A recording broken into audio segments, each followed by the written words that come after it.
Bonjour à tous, moi c'est Marion. Aujourd'hui on visite l'atelier de l'artiste peintre Edgardo Navarro à l'occasion de son exposition à la Galerie Idéal. Rappelez-vous, j'étais déjà venue filmer son atelier il y a quelques mois. N'hésitez pas à la regarder si vous ne l'avez pas vue ou si vous ne vous souvenez plus de l'artiste, ce dont je doute fort parce qu'il est difficile d'oublier les peintures d'Edgardo après les avoir vues tellement elles sont belles. Vous l'aurez compris, aujourd'hui nous rentrerons davantage dans les détails. Pourquoi faire la peinture aujourd'hui? Pourquoi c'est important? Dans une époque où on est rempli des images, des photos, moi j'arrive à la sensation d'être dans une uniformisation de ma perception. C'est comme la pensée unique, la vision unique. C'est pour ça qu'il est important que la peinture existe, parce que c'est l'expression des individus, pouvoir les faire, les exprimer, les incarner en peinture. Donc j'évite le plus d'utiliser des photos. Mexicain d'origine et français de cœur et d'adoption, Edgardo est marqué par l'architecture du paysage occidental et notamment parisien. J'ai besoin d'aller à la place de la Concorde une fois par semaine, parce que c'est là où j'ai une ouverture à ma vision. Sinon, tout le temps, je suis entre des bâtiments qui sont à 7 étages, à Paris. Et je trouve que pour un homme, c'est nécessaire cela. C'est une question de perception, c'est une question de... Bon, quel sujet commun je peux avoir avec toi? L'action qui moi m'intéresse, c'est me mettre dans tes chaussures. De me poser la question, qu'est-ce que tu vois? Est-ce que je peux voir comme toi? Donc, il s'agit pour moi de ne pas être en résistance, non? Ah, je suis mexicain, ça c'est... Tu dois m'accepter. C'est pas par là, non? Sinon, c'est comment trouver les convergences, pas les divergences, non? Je dois trouver les sujets communs. Pour moi, c'est comme on dit, c'est le défi, c'est créer des silences dans le spectateur quand il regarde. Parce que ça veut dire que la toile, il existe dans sa cervelle.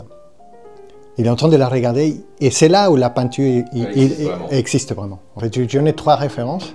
C'est la peinture muraliste qui était présente dans tous les bâtiments publics, 2, la peinture coloniale des cyclistes et 3, l'art préhispanique. Moi, j'ai pas eu Picasso. Moi, j'adore Orozco. José Clemente Orozco, c'est un muraliste. C'était quelqu'un qui a fait beaucoup de travail par rapport à la couleur, l'espace. L'espace est très important, qui sont visibles dans tous les bâtiments de Mexique. La sécurité sociale, le palais des Beaux-Arts, équivalent à EDF de Mexique, au palais de justice. Ça, c'est mes références.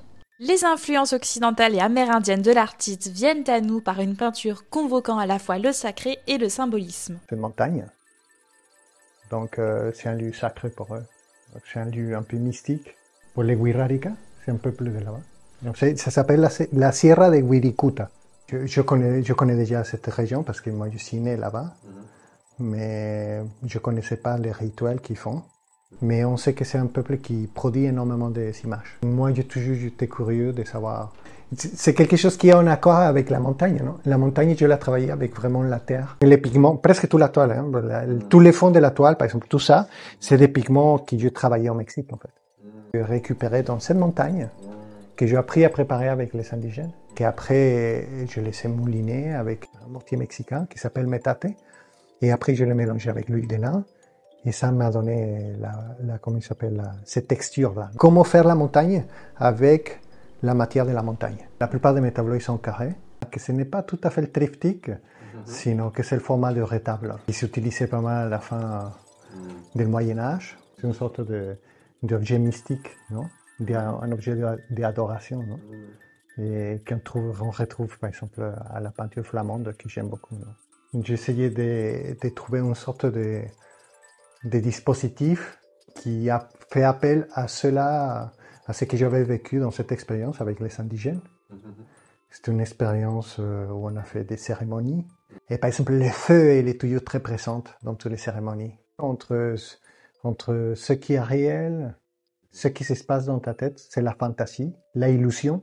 Moi, j'aime bien une peinture qui me fait halluciner. On parlait tout à l'heure de dire une peinture qui crée le silence. Non? Crée le silence parce qu'il y a un moment, tout est fait, tout tombe dedans. Bien sûr, dans ma peinture, tout est fait pour arnaquer l'œil. Et ce qui m'intéresse, c'est comment intégrer ces 2 façons de voir, de faire la peinture, de créer des images. Pour moi, le défi, c'est ça, entre plusieurs manières, ou différentes manières de peindre. Moi, ce qui m'intéresse, qu'il y ait un mariage entre différents styles. Donc, il y a un au couteau, l'autre, c'est vraiment avec les pinceaux, aller très, très finement, avec les détails, et certains avec les pinceaux un peu plus libres. Créer des sortes de tensions. Mais en même temps, c'est ça qui crée l'espace. Hein. La répartition des espaces, des surfaces dans mes peintures, j'utilise le nombre d'art. Ouais. Moi, je me voyais plutôt comme quelqu'un qui allait faire des symboles. Le Moyen-Âge, c'est une époque hyper intéressante en Europe. Parce que toutes les questions symboliques, l'alchimie, tout est fait comme ça à Paris. Il y a des symboliques très fortes. Comment accéder à quelque chose de plus transcendantal? Moi, si tu me dis aujourd'hui, au XXIe siècle, quel est le sujet? Oui. Que représenter? Que représenter? Donc c'est là la question. J'espère que vous avez tendu l'oreille pendant le visionnage de cette vidéo parce que vous avez écouté les mélodies préférées d'Edgardo. Allez revisionner la vidéo encore une fois et tendez l'oreille.